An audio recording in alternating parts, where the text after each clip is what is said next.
दोस्तों नमस्कार, स्वागत है आप सभी का मेरे YouTube channel Avantika coaching classes पर। दोस्तों ये हमारा थर्ड चैप्टर का साइंस में है ना, थर्ड चैप्टर का वीडियो है। ओके दोस्तों, विज्ञान हम पढ़ेंगे इसमें तीसरा पार्ट। ओके दोस्तों, पूरा पार्ट पढ़ेंगे और इसमें हम ऑब्जेक्टिव भी कवर करेंगे।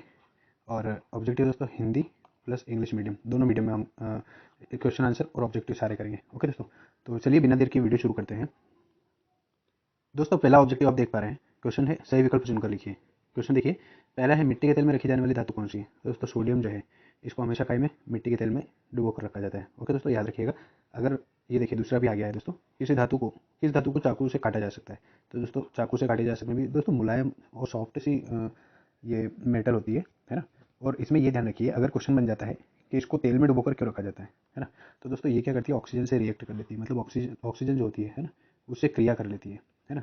और क्रिया करके क्या हो जाती है, जल जाती है, यानी विस्फोट, है ना, बम हो जाती है। ओके, तो इसलिए इसको मिट्टी के तेल में डुबो कर रखा जाता है, जिससे ऑक्सीजन का कनेक्शन कट जाता है इससे। ओके दोस्तों, चाकू से काटी जा सकने वाली धातु कौन सी है, तो सोडियम है। सबसे ज़्यादा क्रियाशील धातु कौन सी है। ओके दोस्तों, तो याद रखिएगा, सबसे ज़्यादा क्रियाशील धातु जो है पोटेशियम है, जिसको के से डिनोट किया जाता है। ओके दोस्तों, सोडियम का अगर धातु ये पूछ लेता है कि प्रतीक चिन्ह क्या है, तो सोडियम को Na से हम डिनोट करते हैं। ओके दोस्तों, Na मतलब सोडियम।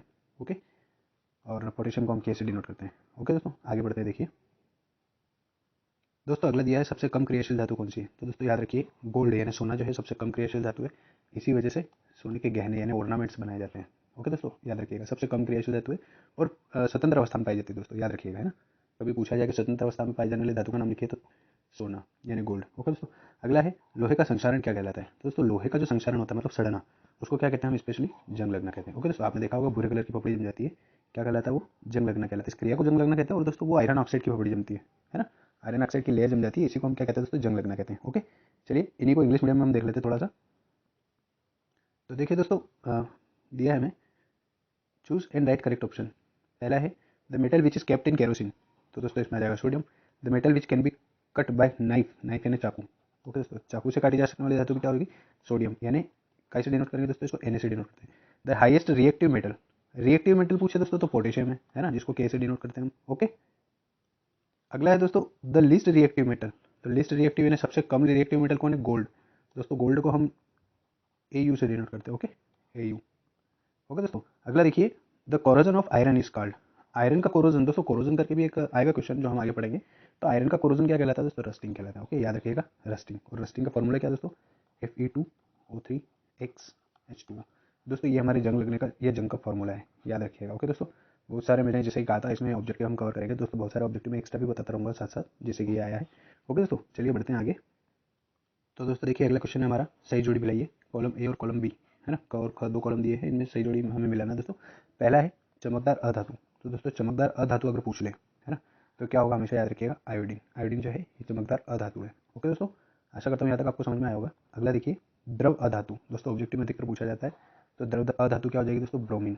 ओके दोस्तों, आगे देखिए, ज़्यादा क्रियाशील, है ना, ज़्यादा क्रियाशील कौन है दोस्तों, अभी हमने पढ़ा था, पोटेशियम है। ओके दोस्तों, आगे देखिए, कम क्रियाशील। तो दोस्तों जो बचा है हमारा, है ना, वही सबसे कम क्रियाशील होगा। ओके, तो कौन हो जाएगा दोस्तों कम क्रियाशील, गोल्ड। ओके दोस्तों, ये गोल्ड जो है ये हमारा कम क्रियाशील हो जाएगा, यानी सोना। ओके दोस्तों, चलिए इसे हम इंग्लिश मीडियम में भी देख लेते हैं। तो देखिए दोस्तों, सही जोड़ी आपकी इंग्लिश मीडियम में हाजिर है, लस्ट्रस नॉन मेटल, है ना। तो नॉन मेटल कौन है दोस्तों, लस्ट्रस मतलब शाइनिंग, शाइन करती हुई, है ना, चमकदार। तो दोस्तों आयोडीन है। लिक्विड नॉन मेटल कौन सी है दोस्तों, ब्रोमीन है। इसके बाद हाईएस्ट रिएक्टिव मेटल कौन सी है दोस्तों, पोटेशियम है। और लीस्ट रिएक्टिव मेटल कौन सी है दोस्तों, गोल्ड है। ओके दोस्तों, चलिए आगे बढ़ते हैं 2 अंक के प्रश्न की तरफ। Very short answer type question दोस्तों, 30 शब्द मतलब 30 शब्दों में अपने को इसका आंसर देना है। ओके दोस्तों, चलिए देख लेते हैं पहला क्वेश्चन। तो दोस्तों पहला क्वेश्चन है हमारा, देखिए 2 नंबर में, संक्षारण को उदाहरण सहित समझाइए, है ना। संक्षारण यानी corrosion, explain corrosion with help of example. Example से हमें समझाना है कि कोरोजन होता क्या है। ओके, तो चलिए दोस्तों इसके बारे में डिस्कस कर लेते हैं, इसका आंसर भी मैं आपको बता देता हूँ। तो देखिए दोस्तों, संक्षारण को हम समझ लेते हैं। संक्षारण या कोरोजन जो है वो होता क्या है। दोस्तों आपने देखा होगा, जो धातुएं होती हैं, है ना, मतलब मेटल्स जो भी होती हैं, उन मेटल्स में क्या होता है कि वो हवा, है ना, पानी और अम्ल यानी एसिड, हवा से, पानी से और अम्लों से क्रिया करके क्या हो जाती है दोस्तों, धीरे धीरे सड़ने लगती है। ओके, सड़ने लगती है, इनमें सड़न होने लगती है। ओके, तो और इसी क्रिया को दोस्तों, धातुओं का सड़ना ही क्या कहलाता है, हमारा संक्षारण कहलाता है, या फिर कोरोजन कहलाता है। ओके दोस्तों, चलिए मैं इसका आंसर लिख देता हूँ आपको। तो दोस्तों देखिए, संक्षारण का आंसर आपके सामने है स्क्रीन पर, हिंदी और इंग्लिश दोनों मीडियम में। तो देखिए, संक्षारण किसे कहते हैं दोस्तों, धातुएं हवा, पानी तथा अम्लों से क्रिया करके सड़ने लगती है ना। और इसी क्रिया को हम क्या कहते हैं, संक्षारण कहते हैं। ओके दोस्तों, उदाहरण है पहला जैसे जंग लगना, अगर लोहा अगर हवा पानी या अम्ल से क्रिया करेगा तो वो आयरन ऑक्साइड बनाएगा और इसी को क्या कहेंगे दोस्तों, जंग लगना कहेंगे। ओके, और तांबे के साथ जो है वो हरे रंग की परत का उत्पन्न होना भी क्या कहलाता है दोस्तों, संक्षारण ही कहलाता है। ओके, आपने देखा होगा तांबे के अगर हम अंगूठी या कड़ा कुछ भी पहनते हैं हाथ में, है ना, तो वो हरे रंग की एक परत छोड़ता है, क्योंकि हम हाथ धोते हैं, पसीना होता है हाथों में, इस दरमियान क्या होता है दोस्तों, ये पानी और पसीना जो है इस तांबे से क्रिया करता है ना, और क्या होता है, संक्षारित होने लगता है और हरे रंग की परत छोड़ता है। अगला देखिए दोस्तों, कोरोजन। कोरोजन क्या है, तो metal reacts with air water and acid. Metal जो है वो एयर वाटर और एसिड से रिएक्ट करती है and get spoil to make metal oxide. क्या करती है, मेटल ऑक्साइड बनाते हुए क्या करती है, स्पॉइल हो जाती है, मतलब खराब होने लगती है। This process is called corrosion. इसी प्रोसेस को हम क्या कहते हैं दोस्तों, कोरोजन कहते हैं। ओके दोस्तों, अब देखिए आंसर हो जाएगा इसमें, आपका एग्जाम्पल हो जाएगा रस्टिंग ऑफ आयरन, है ना, मतलब लोहे पर जंग लगना, और green colour from C U. C U दोस्तों कॉपर होता है ना, ये तांबा, इसका प्रतीक चिन्ह है दोस्तों हमारा सी यू। ओके, याद रखिएगा दोस्तों, सी यू जो है ये तांबे का प्रतीक चिन्ह है। ओके दोस्तों, आशा करता हूँ यहाँ तक समझ में आया होगा। चलिए बढ़ते हैं हमारे अगले क्वेश्चन की तरफ। दोस्तों देखिए अगला क्वेश्चन हमारा, मिश्र धातु क्या है, एक उदाहरण दीजिए। मिश्र धातु का उदाहरण देना दोस्तों, है ना, तो वाटर एलोइस, इसको इंग्लिश में बोला जाता है मिश्र धातु को एलोइस। एलोइस क्या है, गिव एन एग्जाम्पल। दोस्तों आपने अगर देखा हो तो पहले जो हमारे टू व्हीलर्स होती थी, है ना, टू व्हीलर्स जो होती थी पहले, उसके जो टायर आते थे, है ना, उसमें लोहे की तानियां लगी हुई होती थी, देखा है आपने दोस्तों, है ना। तो ये तानियां क्या होता था, बारिश के दौरान पानी के संपर्क में आती थी, है ना, या फिर ऐसे भी अगर पानी वाले रास्ते पर अगर हम चल रहे हैं तो इन पे क्या होता था, जंग लग जाता था, क्योंकि ये क्या है दोस्तों, लोहा है ना, और लोहे पे क्या होता है, जंग लगता ही है, क्योंकि मजबूती के लिए लोहे का भी उपयोग करना है, प्लस उसमें क्या करना है, जंग भी नहीं लगना चाहिए। तो दोस्तों इसके लिए क्या होता है कि इसको जंग लगने से बचाने के लिए जो है इसमें कोई और दूसरी धातु या एक अधातु मिश्र कर दी जाती है, मतलब उसको मिक्स कर दिया जाता है इसमें। ओके दोस्तों, तो वो जो अधातु या धातु होती है दूसरी जिसको हम मिक्स कर रहे हैं, उस पर जंग नहीं लगता है। ओके दोस्तों, तो इस प्रकार से हमें एक ऐसी मिश्र धातु मिल जाती है ना, या ऐसी धातु मिल जाती है जिसपे ना तो जंग लगता है ना, और ना ही वो नरम होती है, मतलब वो मजबूत भी होती है और जंग भी नहीं लगता। तो इस प्रकार से जो बनी हुई धातु होती है दोस्तों, इसी को हम क्या कहते हैं, मिश्र धातु कहते हैं। चलिए बढ़ते हैं हम आंसर की तरफ, इसका आंसर देख लेते हैं। तो दोस्तों देख सकते हैं मिश्र धातु का मैंने आपके आगे आंसर लगा दिया स्क्रीन पर। तो पढ़ देता हूँ मैं क्वेश्चन का आंसर। दो या दो से अधिक धातु या एक धातु और एक अधातु का समांगी मिश्रण, है ना, इसका जो समांगी मिश्रण होता है उसी को क्या कहते हैं दोस्तों, हम मिश्र धातु कहते हैं। तो या तो दो या दो से अधिक धातुएं हो, है ना, या तो धातुएं हो, या फिर एक धातु हो और एक अधातु होनी चाहिए। ओके, इन्हीं का समांगी मिश्रण, मतलब समान रूप से अगर हम इसको मिक्स करके एक मिश्रण बनाते हैं तो यहाँ पे क्या बन जाती है दोस्तों, हमारी मिश्र धातु बन जाती है। ओके, उदाहरण के लिए हम लेते हैं दोस्तों स्टेनलेस स्टील। तो आपने देखा होगा आपके घरों में जो बर्तन होते हैं उन पर कभी जंग लगते हुए देखा क्या आपने, नहीं, लेकिन मजबूती उनमें लोहे के बराबर होती है। ओके दोस्तों, तो इनमें क्या होता है कि लोहा और उसमें तांबा मिला दिया जाता है, प्लस उसमें निकेल मिला दिया जाता है, तब जाके हमारा स्टेनलेस स्टील तैयार हो जाता है। ओके दोस्तों, आशा करता हूँ यहाँ तक आपको समझ में आया होगा। इंग्लिश में देख लेते हैं, एलोइस किसे कहेंगे दोस्तों, the homogeneous mixture of two और मोर मेटल्स, और, है ना, मतलब ऐसा होमोजेनस मिक्सचर जो किससे बना होता है दोस्तों, टू और मोर, या तो दो या दो से ज़्यादा मेटल्स, मतलब दो या दो से ज़्यादा या तो धातुएं हो, या फिर one metal and one non metal, मतलब एक धातु हो और एक अधातु हो, इज कॉल्ड एलोइस। इसी को हम क्या कहते हैं दोस्तों, एलोइस कहते हैं, मिश्र धातु कहते हैं। एग्जाम्पल देखिए दोस्तों, आयरन कॉपर और निकेल को अगर हम मिला देंगे और अगर हम इसका होमोजेनस मिक्सचर बनाते हैं तो क्या मिलेगा दोस्तों, हमें स्टेनलेस स्टील, जिसके हमें बर्तन बनाए जाते हैं। ओके दोस्तों, आशा करता हूँ यहाँ तक आपको समझ में आएगा। दोस्तों अगर आपको वीडियो अच्छा लगता है, कुछ समझ में आता है, या आपको लगता है कि मैं काम की चीज़ बना रहा हूँ, तो दोस्तों जरूर वीडियो को लाइक और शेयर करें, और दोस्तों चैनल को जरूर सब्सक्राइब कर लें। ओके दोस्तों, ताकि जैसे ही मैं कोई एजुकेशनल वीडियो डालूंगा सबसे पहले आप तक पहुंचेगी। ओके दोस्तों, चलिए बढ़ते हैं अगले क्वेश्चन की तरफ। दोस्तों अगला क्वेश्चन है हमारे हमारे पास 5 अंक के लिए, और 150 शब्दों में लगभग इसका आंसर लिखना है दोस्तों, है ना। ये बोर्ड की तरफ से वर्ड लिमिट होती है, लगभग लगभग इतना बड़ा लिखना, आपको इससे ज़्यादा बड़ा नहीं लिखना है, क्योंकि नंबर आपको उतने ही मिलने वाले हैं जितने इतने इस लिमिट में लिखेंगे आप। ओके, तो देखिए, तांबे के विद्युत अपघटनी परिष्करण का नामांकित चित्र बनाइए। अब दोस्तों यहाँ पे चित्र बनाना है तो आप सोचेंगे कि इसको 150 शब्दों में कैसे लिखें, तो दोस्तों इसमें जरूरी नहीं है, चित्र में आपको वर्ड लिमिट की जरूरत नहीं है। ओके, तो इसका इंग्लिश में हो जाएगा दोस्तों, draw well label diagram of electrolytic refining of copper. Okay दोस्तों, इलेक्ट्रोलिटिक रिफाइनिंग ऑफ कॉपर, ठीक है। तो चलिए इसका डायग्राम देख लेते हैं। तो दोस्तों देखिए, तांबे का विद्युत अपघटनीय शोधन या कॉपर का इलेक्ट्रोलिटिक जो डायग्राम है ना, वो आपके सामने है ना। फ्लो ऑफ इलेक्ट्रॉन यहाँ से चल रहे हैं। ओके दोस्तों, ये हमारा प्लस चार्ज है और ये हमारा माइनस चार्ज है। ओके दोस्तों, इसको हम कहते हैं एनोड, और ये है हमारा कैथोड, ये कैथोड है और ये है हमारा एनोड। ओके दोस्तों, प्लस चार्ज को हमेशा एनोड कहते हैं, याद रखिए, बोर्ड में पूछा हुआ ऑब्जेक्टिव दोस्तों। माइनस चार्ज को हम कैथोड कहते हैं। ओके, यहाँ पे दोस्तों कॉपर के 2 इलेक्ट्रोड आपको दिख रहे होंगे, है। और यहाँ पे हमने जो सॉल्यूशन लिया, इनको एक बीकर में डाल रखा है, ये कांच का बर्तन है दोस्तों हमारा, कांच का बर्तन। आप नाम याद रखिएगा, जो जो चीज़ें हम यूज़ कर रहे हैं बस उसी का नाम लिखना है और कुछ नहीं। और यहाँ पे दोस्तों एक बैटरी लगाई है, एक बैटरी का यूज़ किया है यहाँ पे हमने। ओके, और ये हमारे 2 इलेक्ट्रोड है, कॉपर इलेक्ट्रोड देखिए, है ना। और यहाँ पे देखिए ये जो विलेन है ये है हमारा कॉपर सल्फेट, CuSO4 का सोल्यूशन है दोस्तों। ओके, ये हमारे बीच में सोल्यूशन भरा हुआ है इस चित्र में। तो दोस्तों बस ये इतना सा चित्र आपको बनाना है, वो कुछ भी नहीं करना है। ओके दोस्तों, तो दोस्तों यहाँ पे जो है ये एनोड मड जम जाएगा, है ना। ये यहाँ पे एनोड मड जरूर बना लीजिएगा, यहाँ पे लिख देना आप एनोड मड, यानी हिंदी में इसको एनोड पंख बोला जाता है। ओके दोस्तों, ये बन गया अपना चित्र। आप चाहे तो इसका स्क्रीनशॉट ले सकते हैं दोस्तों। ओके, और बोर्ड में बहुत बार पूछा हुआ है दोस्तों, पहले प्रीवियस ईयर में बहुत सारी बार आया हुआ है, तो ले लीजिए दोस्तों आप स्क्रीनशॉट, चाहे तो आप बना भी सकते हैं। चलिए बढ़ते हैं अगले क्वेश्चन की तरफ। अगला क्वेश्चन है दोस्तों, संक्षारण से बचाव के कोई 3 उपाय लिखिए, यानी write any 3 ways to prevent corrosion. Corrosion से बचने के हमें 3 उपाय लिखना है। ओके दोस्तों, तो चलिए देख लेते हैं इसका आंसर क्या होने वाला है। दोस्तों देख सकते हैं आंसर मैंने लगा दिया आपकी स्क्रीन पे, संक्षारण से बचने के उपाय, है ना, प्रिवेंटिंग फ्रॉम कोरोजन, है ना, write two measures preventing from corrosion, ऐसा करके दोस्तों क्वेश्चन आएगा। तो पहला दोस्तों ऑयल पेंट करना। आपने देखा होगा लोहे की वस्तु या जो भी धातु होती है उन पर हम पेंट कर देते हैं, क्यों कर देते हैं, क्योंकि दोस्तों कोरोड नहीं हो, वो संक्षारित नहीं हो, है ना। फिर तेल या ग्रीस लगा के भी हम इसको संक्षारित होने से बचा सकते हैं। फिर आता है दोस्तों जस्ते की परत चढ़ाना, है ना, मतलब जिंक की परत चढ़ा देना। इसको दोस्तों गैल्वेनाइजेशन कहा जाता है ना, याद रखिएगा, गैल्वेनाइजेशन, गैल्वेनाइज करना किसको कहते हैं दोस्तों, धातु को संक्षारण से बचाने के लिए उस पर जस्ते की परत चढ़ा दी जाती है, और इसी को हम क्या कहते हैं दोस्तों, गैल्वेनाइजेशन कहते हैं। फिर आता है दोस्तों मिश्र धातु बनाना, है ना, उसमें किसी ऐसी नॉन रिएक्टिव मिश्र धातु या अधातु को मिला दिया जाता है और मिश्र धातु बना दी जाती है, जो मजबूत भी होती है दोस्तों, और जंग भी नहीं लगता उस पर या संक्षारित नहीं होती। दोस्तों इंग्लिश में देखिए, to apply paint, apply oil and grease. फिर आएगा टू अप्लाई जिंक लेयर, यानी इसको गैल्वेनाइजेशन लिख सकते हैं दोस्तों, गैल्वेनाइजेशन। ओके दोस्तों, गैल्वेनाइजेशन अगर आ जाता है तो आंसर मैंने आपको बता दिया है। फिर आएगा टू मेक एलॉयस। ओके दोस्तों, आशा करता हूँ यहाँ तक आपको समझ में आया होगा। ओके दोस्तों, चलिए बढ़ते हैं अगले क्वेश्चन की तरफ। अगला क्वेश्चन है दोस्तों हमारा, उभयधर्मी ऑक्साइड क्या होते हैं, उदाहरण दीजिए, है ना। उभयधर्मी ऑक्साइड हमें देखना है, इंग्लिश में अगर हम देखें तो वाटर एम्फोटेरिक ऑक्साइड, है ना। एम्फोटेरिक ऑक्साइड क्या होता है, give two example of amphoteric oxides, इसके दो एग्जाम्पल भी देने हैं। ओके दोस्तों, तो चलिए आंसर की तरफ बढ़ते हैं हम। तो दोस्तों आंसर आप देख सकते हैं, स्क्रीन पर लगा दिया मैंने। उभयधर्मी ऑक्साइड किसे कहते हैं, तो दोस्तों ऐसे ऑक्साइड जो अम्लीयता तथा क्षारीयता दोनों गुण प्रदर्शित करते हैं।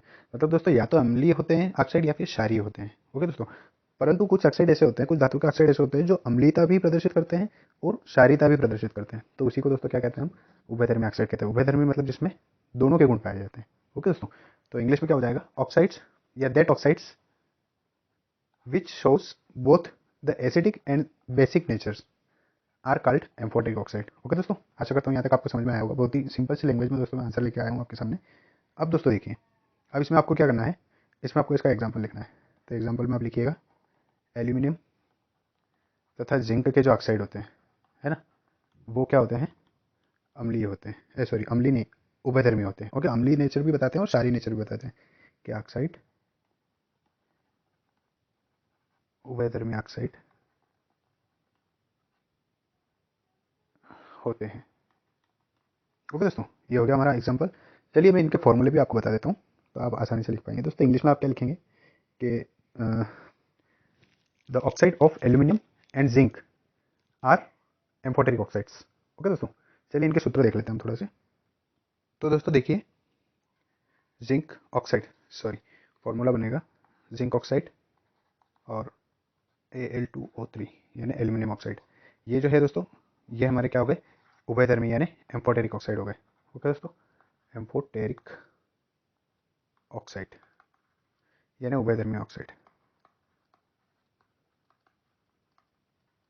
ओके दोस्तों, याद रखिएगा, जिंक और एल्यूमिनियम ऐसी धातु है जिनके ऑक्साइड जो होते हैं वो क्या होते हैं दोस्तों, एम्फोटेरिक होते हैं, यानी उभयधर्मी ऑक्साइड होते हैं, यानी अम्लीय नेचर भी दर्शाते हैं, अम्लीय प्रकृति भी दर्शाते हैं और क्षारीय प्रकृति भी दर्शाते हैं। ओके दोस्तों, चलिए बढ़ते हैं हमारे अगले क्वेश्चन की तरफ।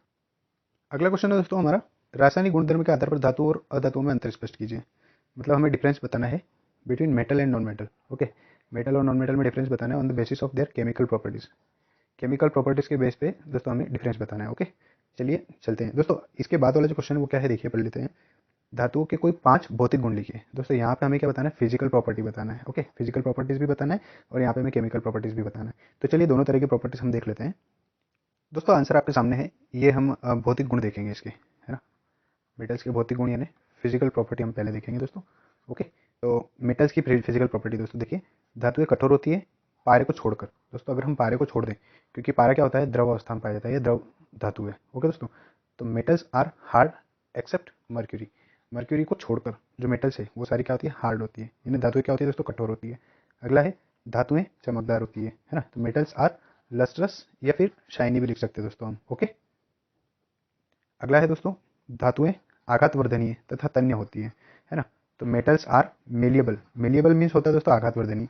आघातवर्धनीय और डक्टाइल होती है ना, मतलब तन्य होती है, इसको तार के रूप में बदला जा सकता है। दोस्तों आघातवर्धनीय का मतलब क्या होता है, देख लीजिए। आघातवर्धनीयता का मतलब होता है दोस्तों कि धातुओं को अगर हम ठोकेंगे या पीटेंगे तो वो एक चद्दर के रूप में बदलती जाती है। ओके दोस्तों, तो इसी को हम क्या कहते हैं, आघातवर्धनीयता। मतलब इसको आघात करने पर या हमला करने पर ये फैलती जाती है। और तन्य का मतलब होता है दोस्तों इसको तार के रूप में ढाला जा सकता है ना, इसका तार खींचकर इसका तार बनाया जा सकता है। अगला है दोस्तों धातुएं ध्वनिक होती है। मतलब अगर हम इनको धातुओं को ठोकते हैं तो ये आवाज़ उत्पन्न करती है। जैसे दोस्तों मंदिरों में घंटी आपने देखी होगी, है ना, तो वो क्या करती है, ध्वनि उत्पन्न करती है। तो धातुएं जो होती है वो ध्वनिक होती है ना। मतलब मेटल्स आर सोनोरस। ओके दोस्तों, साउंड प्रोड्यूस करती है ना, सोनोरस। ओके दोस्तों, आशा करता हूँ यहाँ तक चार जो फिजिकल प्रॉपर्टीज मैंने बताई है मेटल्स की, वो आपको समझ में आ गई होगी। ओके, अब नॉन मेटल की जो फिजिकल प्रॉपर्टीज है वो हम देख लेते हैं। ओके, आप चाहते दोस्तों स्क्रीनशॉट भी ले सकते हैं साथ साथ। चलिए नॉन मेटल की जो फिजिकल प्रॉपर्टीज है वो देख लेते हैं। दोस्तों देख सकते हैं मैंने नॉन मेटल के फिजिकल प्रॉपर्टीज स्क्रीन पर लगा दी है, यानी अधातुओं के भौतिक गुण लगा दिए हैं। तो अधातुएं जो है दोस्तों ठोस, द्रव और गैस तीनों ही अवस्था में पाई जाती है। ओके दोस्तों, याद रखिएगा। तो non metal are found in solid, liquid and gases state. Okay, अगला देखिए, अधातु में चमक नहीं होती है ना। मतलब non metal have no lustre. Okay दोस्तों, लस्टर्स नहीं होती, मतलब शाइनी नहीं होती है, केवल आयोडीन को छोड़कर। ओके दोस्तों, ऑब्जेक्टिव में हमने पढ़ाई था, है ना, कि आयोडीन जो है वो लस्टर्स होता है और नॉन मेटल होता है। अगला देखिए दोस्तों, धातुएं तन्य नहीं होती। मतलब non metals are not ductile, है ना, डक्टाइल नहीं होती और मेलेबल भी नहीं होती। ओके, अगला देखिए, धातुएं ध्वनिक नहीं होती, मतलब ये साउंड प्रोड्यूस नहीं करती है। ओके, तो non metals are not sonorous. Okay दोस्तों, ये हो गया हमारे चार फिजिकल प्रॉपर्टीज नॉन मेटल की। ओके दोस्तों, आशा करता हूँ यहाँ तक आपको समझ में आया होगा। अब दोस्तों चलते हैं हम केमिकल प्रॉपर्टीज की तरफ। दोस्तों देख सकते हैं आप स्क्रीन पे मैंने धातु के रासायनिक गुण लगा दिए, यानी केमिकल प्रॉपर्टीज लगा दी मैंने मेटल्स की। ओके दोस्तों, तो देखिए, धातुएं विद्युत ऊष्मा की चालक होती है। दोस्तों आप चाहते हैं स्क्रीनशॉट ले सकते हैं, है ना। ऊष्मा और विद्युत की चालक होती है। और दोस्तों इंग्लिश में हो जाएगा हमारा metals are conductor of heat and electricity. Okay दोस्तों, आगे देखिए, धातु के गलनांक और क्वथनांक जो होते हैं वो उच्च होते हैं। दोस्तों गलनांक किसे कहते हैं, जिस पर कोई भी पदार्थ जो है मेल्ट होना शुरू होता है, मतलब पिघलना प्रारंभ करता है या गलना प्रारंभ करता है। और क्वथनांक होता है जिसपे कोई पदार्थ जो है उबलना प्रारंभ करता है। ओके दोस्तों, तो जल जल का जो क्वथनांक है, यानी वाटर का जो बॉइलिंग पॉइंट है दोस्तों, वो है 100 डिग्री सेल्सियस। ओके, याद रखिएगा। ठीक है, आगे देखिए, metals metals have high boiling and melting points. Okay, आगे देखिए, धातु अम्ल से क्रिया करके हाइड्रोजन गैस देते हैं दोस्तों। ओके, मतलब metals gives H2 gas to react with acid. मतलब एसिड से रिएक्ट करके क्या करते हैं, H2 गैस देते हैं ना, हाइड्रोजन गैस देते हैं। आगे देखिए दोस्तों, धातु के ऑक्साइड क्षारीय होते हैं, है ना। धातु के जो ऑक्साइड होते हैं वो क्षारीय होते हैं, मतलब ऑक्सीजन से रिएक्ट करके जो ऑक्साइड बनाती है वो क्षारीय प्रकृति के होते हैं। यानी मेटल्स हैव बेसिक ऑक्साइड, है ना, ये metal oxide have basic nature, ये भी आप लिख सकते हैं। ओके दोस्तों, चलिए अब हम देख लेते हैं नॉन मेटल के केमिकल प्रॉपर्टीज। ओके, चलिए दोस्तों देख सकते हैं मैंने लगा दिया है आपकी स्क्रीन पे आंसर। नॉन मेटल की केमिकल प्रॉपर्टीज यानी रासायनिक गुण लगा दिए मैंने अधातु के। दोस्तों पहला देखिए, अधातुएं विद्युत ऊष्मा की कुचालक होती है, यानी non metals are bad conductor of heat and electricity. Okay दोस्तों, अगला देखिए, धातु के गलनांक और क्वथनांक कम होते हैं, मतलब बहुत ही कम होते हैं, है ना, धातुओं से कम होते हैं। अधातु के जो गलनांक और क्वथनांक होते हैं, है ना, वो कम होते हैं, यानी non metal have low boiling and melting points. Okay दोस्तों, आगे देखिए, अधातु अम्ल के साथ कौन सी गैस देता है दोस्तों, H2 गैस नहीं देते हैं, है ना। धातुएं देती है लेकिन अधातु नहीं देती है। तो ये हमने इंग्लिश में लिखना है, non metals not gives H2 gas with acids. Okay, अगला देखिए दोस्तों, लास्ट पॉइंट हमारा, अधातु के ऑक्साइड जो है वो अम्लीय या फिर उदासीन प्रकृति के होते हैं। ओके दोस्तों, या तो एसिडिक होंगे या फिर न्यूट्रल, यानी उदासीन होंगे। तो दोस्तों यहाँ पे हम लिख लेंगे, non metallic oxide are acetic और बेसिक नहीं लिखेंगे दोस्तों, यहाँ पे लिखेंगे हम न्यूट्रल। ये देखिए, ओके, तो क्या लिखना है हमें, non metallic oxide are acetic और न्यूट्रल। सॉरी, न्यूट्रल की स्पेलिंग गलत लिख दी, सॉरी। ये देखिए दोस्तों, है ना, तो एसिटिक और न्यूट्रल इन नेचर। ओके दोस्तों, आशा करता हूँ यहाँ तक आपको समझ में आया होगा। चलिए दोस्तों बढ़ते हैं अगले क्वेश्चन की तरफ हमारे। आप चाहे दोस्तों तो स्क्रीनशॉट भी ले सकते हैं साथ साथ, ओके, या फिर इनको नोट करते चलिए ताकि आपको रिवीजन करने में आसानी होगी। तो दोस्तों जैसा कि आप स्क्रीन पर देख सकते हैं 8वां क्वेश्चन नंबर है, धातु और अधातु में कोई 5 अंतर लिखिए। अब दोस्तों क्वेश्चन ऐसे भी आ सकता है जिसमें ना तो वो आपसे भौतिक पूछेगा यानी फिजिकल पूछेगा, और ना ही वो केमिकल पूछेगा आपसे यानी रासायनिक प्रकृति भी नहीं पूछेगा। केवल अंतर दे तो आप कोई से भी लिख सकते हो, भौतिक भी लिख सकते हो और रासायनिक भी लिख सकते हो। ओके, है ना। तो इसमें मैंने पहले आंसर बता दिया है आपको, है ना। भले 2 भौतिक लिखिए 2 केमिकल लिखिए, वो आपके ऊपर है। इसके बाद दोस्तों वापस से वही क्वेश्चन रिपीट हो गया है, तांबे के विद्युत अपघटनीय शोधन का नामांकित चित्र सहित वर्णन कीजिए। तो दोस्तों ये भी मैं आपको बता चुका हूँ। ओके, अगला देखिए, धातु और अधातु को भौतिक गुणों के आधार पर वर्णन कीजिए, कोई 5। ओके दोस्तों, तो ये भी मैं आपको बता चुका हूँ। ओके दोस्तों, 5 नहीं पूछे जाएंगे, आपसे 4 ही पूछे जाएंगे। ओके दोस्तों, अगर रासायनिक और भौतिक के आधार पर पूछा गया, जैसे भौतिक गुणों के आधार पर पूछा गया, तो आपसे केवल वो 4 ही पूछेगा, 5 नहीं पूछेगा। ओके दोस्तों, लेकिन अगर उसने कोई सजेस्ट नहीं किया कि केमिकल लिखना है या फिजिकल लिखना है, तो वो आपको 5 अंतर पूछ सकता है। तो उसमें आपको दोस्तों मैंने 4 भौतिक बताए हैं और 4 रासायनिक बताए हैं, तो 8 मैंने बताए हैं, आपको कोई भी 5 लिख लेना है। ओके दोस्तों, तो आशा करता हूँ दोस्तों आपको यहाँ तक समझ में आया होगा, है ना। और थर्ड चैप्टर में यही इंपॉर्टेंट क्वेश्चन थे जो मैंने आपको बताए हैं। तो दोस्तों अगर वीडियो आपको पसंद आया तो लाइक और शेयर जरूर करें दोस्तों, है ना। और चैनल को जरूर सब्सक्राइब कर लें, ताकि अगला मैं जब भी जैसे कोई एजुकेशन